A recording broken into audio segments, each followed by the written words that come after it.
Hello and welcome back to another episode of the Welsh Premiership video podcast.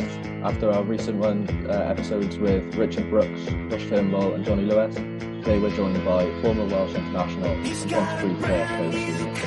So Ceri, how's life post-retirement and how have you been dealing with lockdown? Pretty good at the moment, obviously it's been a year now, probably since I finished playing, so it's been, like I say, just before that, though, I was working, I got my own business with a former, one of my best mate, former Ponty player, Nick Kelly as well, so we've been really busy with that over the last couple of years, and obviously the COVID situation has been quite difficult, but I'd say we were quite lucky really, because we still had a couple of projects that were live, and we kind of worked through it on some of them, although, we had to furlough some of our boys. But a bit of good news with that is, we've been able to bring them all back as well and, keep them in employment, which is good. Right, so moving on to talk about the Welsh Premiership. Yeah. You've started and finished your career with Pontypridd. How much does the club mean to you? Oh, well, it's been a massive part of my career and my life, really, just from being a young boy, really going to watch Pontypridd as a 7-8-year-old, and I was lucky enough to be able to play for them as in the youth and then move on to the senior team. It's a big part of the community in Pontypridd, and a lot of people who was playing rugby, that's the kind of aim they want to try and get to, is to start to play for Pontypridd. So to finish there as well was really something I always wanted to do, although I never really expressed it, because I didn't really know what I would be doing, and I'd be injured, I'd be fit enough to play, or still good enough at that age. But luckily enough, again, it was opportunity. I had to go back, and I really enjoyed finishing there. It was good to go back to that level, and just help out with the youngsters and just experience that the local support again, and just to try and give something back in a way. Yeah, a lot of people say that the Premiership, the standard's not good enough for youngsters to play. And as someone who played in it recently, what's the standard like? I think it's pretty good. I think it's a great vehicle for them boys to play in and just to get minutes under their belt. I think this is my own, is that I just think these youngsters coming through the academy and not playing enough rugby. They're doing plenty of training and weights, and they're doing these skill sessions, but they're not actually learning how to play a game of rugby individually. And I think the Premiership is a perfect vehicle for that. They can give them minutes. They send them away to the semi-professional teams during the week, and I just think that's how most of the current internationals and going back have got their experience. I certainly know that. Myself, coming from Pontypridd, it was Gethin Jenkins went up and played for Chalky early on. Matthew Rees did, and they didn't seem to do too bad from it. Whereas now I find, a lot of these players, they're coming up to like 22 and 23, they're being dropped out of the academy system and they haven't played any rugby, which is, we're supposed to be playing rugby, not training rugby. Yeah, and finally, do you still try and keep an eye on Ponty's results? Yeah, obviously I always do, yeah, because I've still got friends that are still playing it, and still very friendly with Dav Lockyer and Lloyd Rowland, and still do a bit of training with them, and stay in touch with the team manager and the fitness boys there. So, like you say, every weekend it is rugby, you've got your teams, and not only that I just play from, I support them as well. So it's it's good. Unfortunately, I haven't been able to go back yet, just because of everything that's gone on this year, but.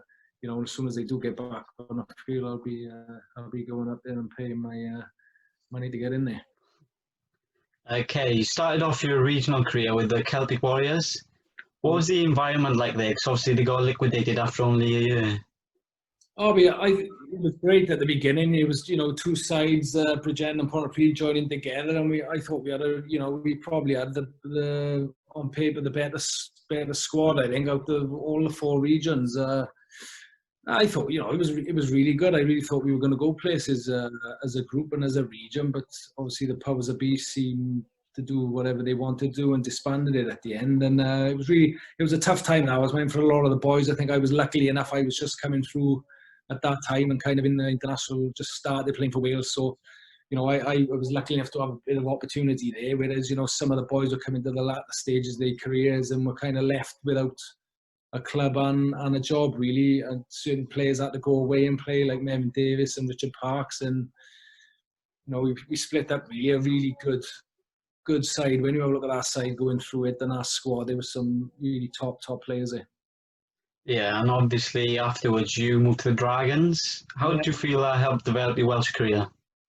I think they were looking for a 10 at the time, and or another 10, and Andy Manos was there at the time. He left, and they had a really good squad, and I kind of took the opportunity. I looked at it as they were interested in signing me. I went down and had a chat with them. They seemed to have a good squad at that time, and people like Percy Montgomery was there, Jason Forster, Goffey was there, Luke Charteris.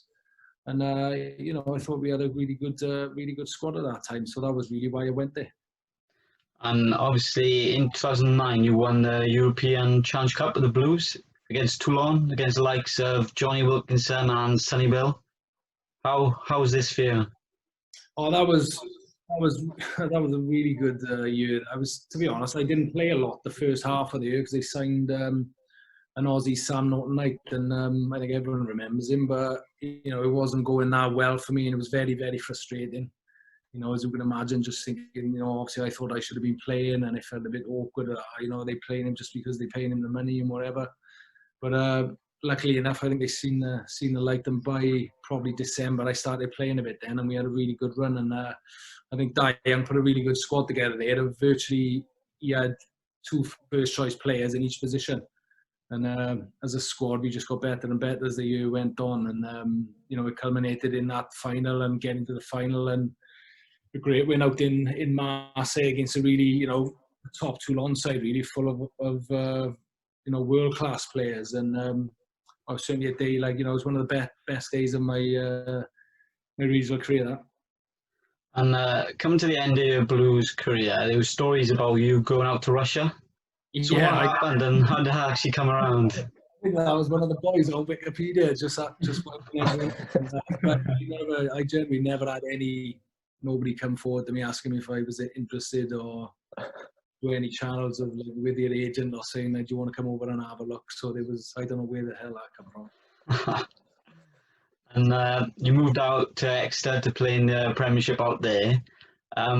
Obviously, you stated before you would have liked to go on earlier in your career. So how was your time at the club?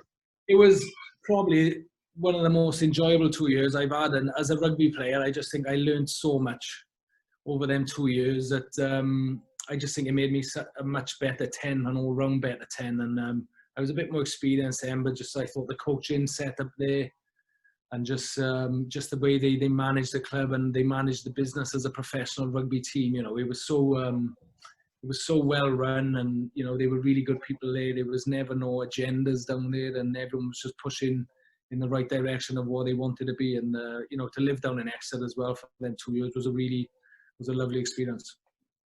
And obviously you had a long regional career, but who are the best players you've played with and against? I say regionally, probably one of the best players I played with was Casey Laulala. It was a case of just getting him the ball.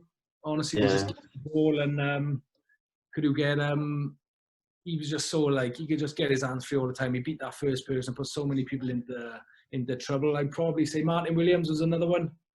Gethin Jenkins was another one. I think Ben Blair was a really good one. Probably I overlooked as one of the best overseas players. The Blues will always talk about Xavier Rush, who's another great signing and player to play with. But I think Ben is probably the best overseas player that the Blues had. So obviously you were lucky enough to play for Wales. What does it mean for you to be able to represent your country? It's weird, really, because you obviously dream about it as a kid, and you sit in front of the telly and watch boys playing for Wales when you're 6, 7, and think, can you ever really get it? And you've done, you always dream of getting it, but then deep down you think, can I actually get it? Because it just seems such a big goal that's in front of you. Now, how do you actually get there? But when you're actually leading up to playing for it, and you start getting a bit of form, and people start talking about it, and you start believing you can actually play. I can actually play, or I am good enough to play there. It's an unbelievable experience. You get there, you get picked, and you have that run out. You get out, you go train. You go training with all the Welsh squad. Everyone turns up, and it's just a great experience, and a group of players just to be part of as well. And do you have any special memories from in a Welsh shirt? Yeah, I think so. There's loads really. Your first cap was a brilliant one, even though I came on as a sub against Italy when we'd lost. Playing in 2003 World Cup was a massive one because that was the kind of, we'd gone through a lot of heartache, I think, and playing because we were a young group of men at that size, and we've just coming through, and then to turn it around and actually start being a proper rugby team, and people were looking at thinking, these boys can play. With Steve Hansen, Scott Johnson, and then the year after then, probably with Mike Rudder, when it was after like 30 years, we won a Grand Slam. It was such a turnaround of like from where we were, from being wooden spoon to winning a Grand Slam, and it just goes to show really that you can, if you work hard enough and you want something bad enough, you can get whatever you want to. And obviously Wales going through a bit of a transition phase at the moment. Wayne Pivac's come in for Gats. What do you make of the current Welsh squad? And in particular, there's a real strong battle for the number 10 position. Obviously, your old position. Who do you think should take that shirt? Yeah, I think with obviously these big shoes to fill in, his name with Warren Gatland and everything he's done over the last 12 years, and it's a tough old ask to follow. But I think the players are still there. The players are good enough, certainly good enough to beat anyone on their days. It's just a case of can Wayne Pivac pull them all together and play in a way that he wants them to play, and they play for him. That's, I think, the biggest thing I've heard from playing for Gatland is, they all wanted to play for him. And that's, I think that's massive. Going back to the point you said about the 210s, I've been thinking about this for the last week, actually. And you know what? For me, it's not about who do I rather, I think they're both really, really, really good players who I think, on their days, better than each other. One can play better one week, one can play better another. I think we should just generally pick the guy who's on form, and it's as simple as that. It wouldn't bother me if one week you said, Gareth Hanscom is playing, or the other week Dan Biggar's playing. I got no reservations about which one plays, because I think they both, quality players. And I think the biggest headache they will have is just them two, is who is the informed player, and whoever's in the best form I think should play. So you've obviously had a long career, played with many good players. 1 to 15, what's the best team you've played alongside? I think number one, I couldn't look any further than Gethin. I don't think he's, everything he's done over the years, and he's still doing it up to, he was like 35, just a quality professional as well, and a bit of a miserable bugger, but he does his talking on the pitch as well. Hooker, I'd probably go for Mervyn Davies, my old Ponty partner in Wales and Warriors. Number 3 would probably be Adam Jones. Back in the day when he was obviously, we were allowed to scrummage properly. Second rows, I don't really look at the figure of second rows because they just put it heads down and I think as a nuisance, probably Brent Kirby. Yeah. Absolute pain in the bum. The other one would be Luke Charteris. 6 would be Colin Jarvis. Probably one of the toughest guys I've ever played with. And, just absolute warrior, Colin. He just shove his head in everywhere and he get battered and beat him. I just get up as if he hadn't been touched. 7, I'd probably go for Martin, just because of his quality footballer that he was and his brain. He just do the right things consistently every time. Number 8, I was a bit stuck between, I think I'd have to go for Mike Lowen, I think, just because of his footballing ability as well. And Dale McIntosh was the other one, just because he's a good mate of mine, and I've known him since I was a kid. So that was a tough one. Scrum half, I'd probably go for Gareth Cooper. Really enjoyed playing with him. He's so explosive. And, he was great passing him, always gave me plenty of time to play with. Bit of a sap of mine, loves to have a whinge about everything, but I suppose that's where you get with him. Yeah, typical scrum half. Yeah, typical scrum half. Number 10, obviously, I picked myself, wouldn't I? Be rude not. Of course. 12, I'd probably pick Sonny Parker. Yeah. Played a lot with Sonny, although he did play with a 13. I only picked him at 12 just because I couldn't pick him at 13, because I'd have to put Casey Lowlala at 13. Just because what we said earlier, he's so, just so good with his one-on-ones. Who would be my left wing? I can't think which one. Gareth Wyatt for Ponty would be one wing, just because his finishing ability. probably didn't have as many caps as he should have when he was in his pomp. My right wing would probably be David James. I don't think he realised how quick Dav was back in his day when he was playing wing. He was one of my first games for Ponty. He was played 13 at the time. Hit him on like an outside break, and he scored a try from like 60 yards. He was so quick, and he's so big as well. He's a great athlete. The fullback would probably be. I'm stuck between two there. It would either be Kevin Morgan, just because his attacking ability is so quick. He's run a great line, Kev, but he was made of glass. And Ben. And Ben Blay would be my own.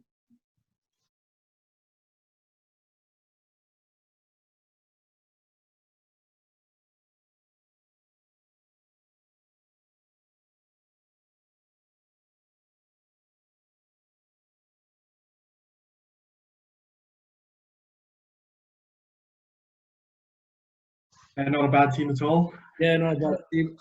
Good crew players there. And Ceri, to finish, we've got a teammates quiz for you. Obviously, you've had quite a few, but who's the worst dressed teammate you've had? My worst dressed teammate is probably Tom Shanklin. Horrendous dress sense, horrendous looking bloke as well. Seems to put too much fake tan on his face and looks like he's rubbing his face in spaghetti bolognese. So he's the worst dressed. Along with Robin Taylor as well, he can't dress. He's rubbish. Who's the best drinker? Best drinker is probably the Chief, Dale McIntosh. Yeah. Can't go against that, can you? Does not surprise me. He's probably a few pickles he have. And who's been the biggest liability on a night out? Probably me. That video in the kebab shop. That was Rhys Thomas, wasn't it? One's a liability. Jamie Ringer's a liability. He's useless. And who's the best changing room DJ? I gotta be honest, Shanks is really good at the DJ and stuff as well. So I give that to him. And Mellon, Gethin's good at the DJ, likes his trance music and dance music. Yeah. And if you're stuck on a desert island, who's the teammate you'd most want to be with and the one you'd least want to be with? The one I'd least want to be with would be do you remember Ben White used to play for the Blues? Yeah. He's absolutely pig of a man. He doesn't wash. Just horrible, just horrible person to be around, and smells and all that nonsense, dirty. Wouldn't want to be around him. The man I would like to be stuck on a desert island with would be a guy called Hayden Thomas, who I played down in Exeter with. So we were both into our fishing and shooting and stuff. So if we were on island together, we wouldn't starve in it. We'd be all right there. We'd have a good laugh. Right, thank you for coming on, Ceri. Another episode done. Remember to go like and subscribe to the YouTube channel and follow us on Twitter at Welsh Premiership. Thank you.